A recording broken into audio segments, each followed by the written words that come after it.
Dedicated to Eastern and Southern Kentucky, this is WYMT Mountain News at 6. We begin with some difficult news for some this evening in Perry County. It appears more than 170 people will likely lose their jobs heading into the fall. Officials with Sykes Enterprises made that announcement earlier. The company expects to eliminate 179 jobs at its facility in the Coalfields Regional Industrial Park. In a letter, the company says it's working to keep the facility from closing, but the layoffs are expected to happen in September.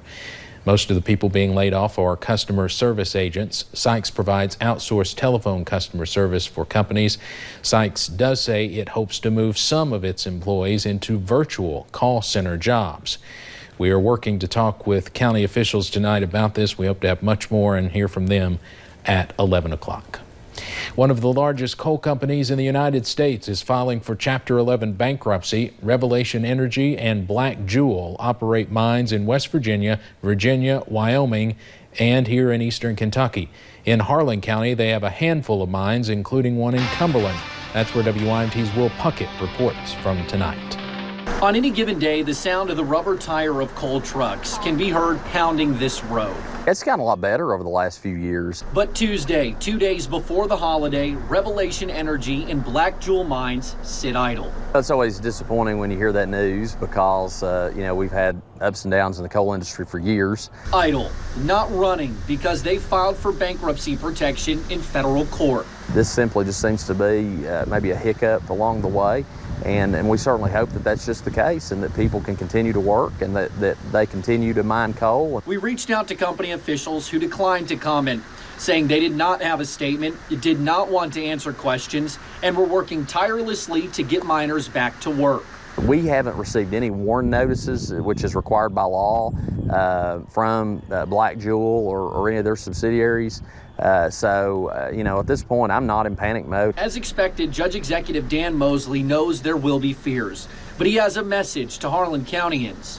Coal is alive and well, and anybody that is ready to pronounce its death is very, very much not in tune with reality. A message that echoes through eastern Kentucky. In Harlan County, Will Puckett, WYMT News. We did find that in 2018, Black Jewel owed $55,574.89 in back taxes to Harlan County.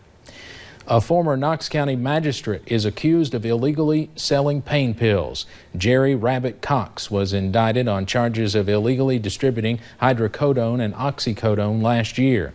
Cox was previously charged with having county workers install drainage tiles or spread gravel on private property, but he was acquitted. Now it's unclear if Cox has a lawyer for this new case. Later this month, a Leslie County woman is expected to go on trial for murder. In 2017, police say Alyssa Noble drove high, crashed and hit two people in downtown Hyden. Paige Hayes died.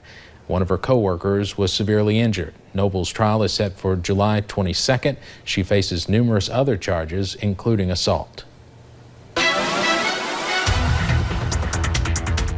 Well, I've seen those pop-up showers and storms throughout the day, so some of us dealing with those, others dealing with some sunny skies. Let's go ahead and take a look at a few of those cameras looking over into Whitesburg. They're seeing those partly to mostly cloudy skies, a little bit drier over there. As we look on top of Buffalo Mountain here in Perry County, you can see blue skies over there with plenty of sunshine here and there. And as we take a look at pinpoint Doppler, some pop-up showers, we're looking over into parts of Floyd County, up into parts of Johnson County, even in a little bit into Morgan County, some in Pike County as well. None of these on the severe side, but could definitely be strong, producing some gusty winds, definitely some hail or definitely some lightning associated with those storms as well. So as we look at over into Pulaski County, there's that flash flood warning expected to expire here in the next 10 minutes or so. This is over the past 3 hours, so we've seen those showers really start to move out of that area. So as we look at satellite and radar, you can see most of us dealing with those showers today, especially if you're down into the Cumberland Valley. Not all of us have seen those pop-up showers and storms, but just a few of us. Temperatures though, especially if you've gotten in on those showers, you'll see a little bit bit cooler, some 70s, but starting to warm back up into parts of the Cumberland Valley.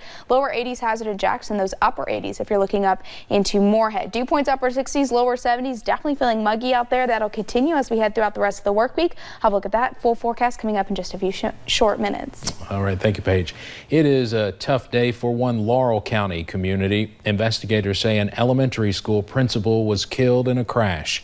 It happened around 9:30 last night on Old Way Road, just east of London. Police say two cars hit head-on, killing both drivers, 38-year-old Jamie Gilliam and 21-year-old Dylan Johnson. Hillary Thornton reports.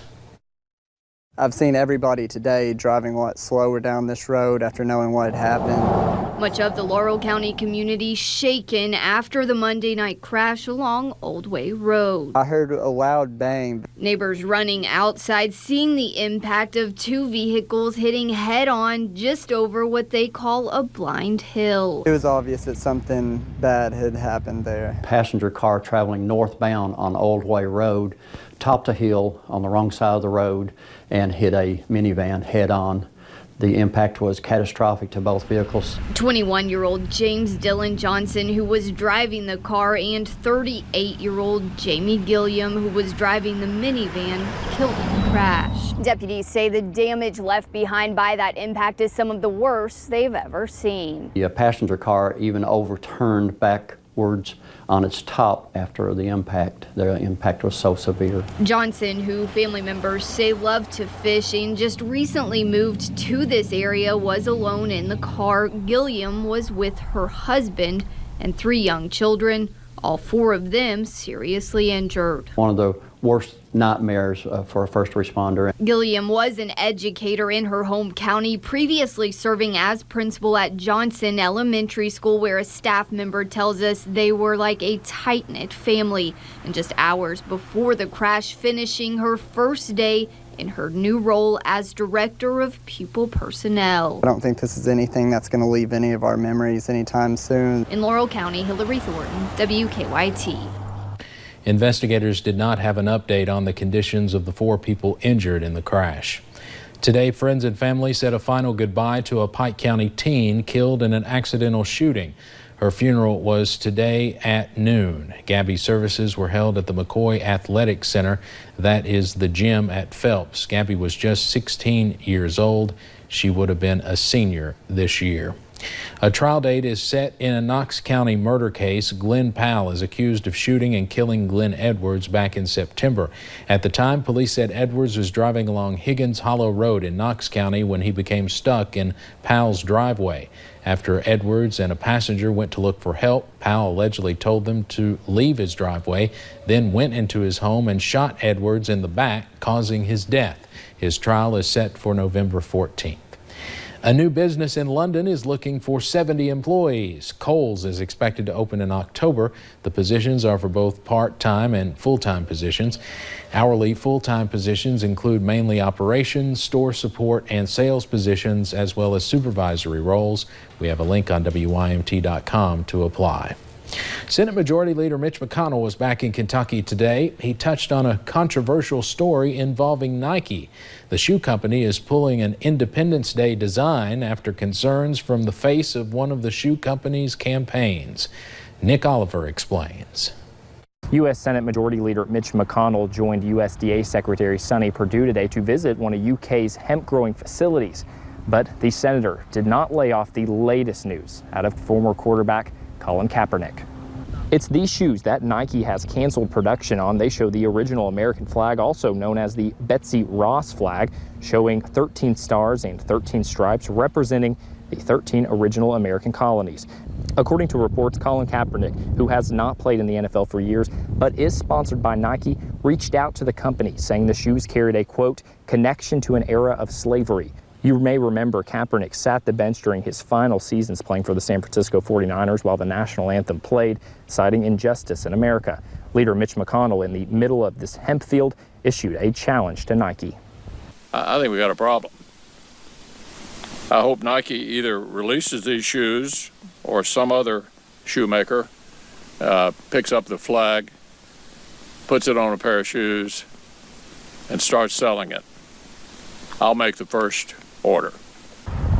Now, following that statement, we did ask Senator Mitch McConnell to expand more on the issue. He said he was going to refrain from commenting for now. In Lexington, Nick Oliver, WKYT. Now, as you saw there, Senator McConnell was touring UK's Spindletop Farm alongside Kentucky Ag Commissioner Ryan Quarles and USDA Secretary Sonny Perdue. Their focus, the hemp farm there. Senator McConnell pushed for hemp provisions in the 2018 Farm Bill. Hemp is no longer a controlled substance, and the industry is booming in Kentucky. Quarles has told us before he expects the number of Kentucky farmers growing hemp to increase by nearly 400% this year. And those scattered showers and storms look to continue over the next few days, even into that 4th of July and into the weekend as well. I'll have a look at that full forecast coming up in just a few short minutes. But first, hear how you can help some kids with a rare bone disorder live a more normal life soon.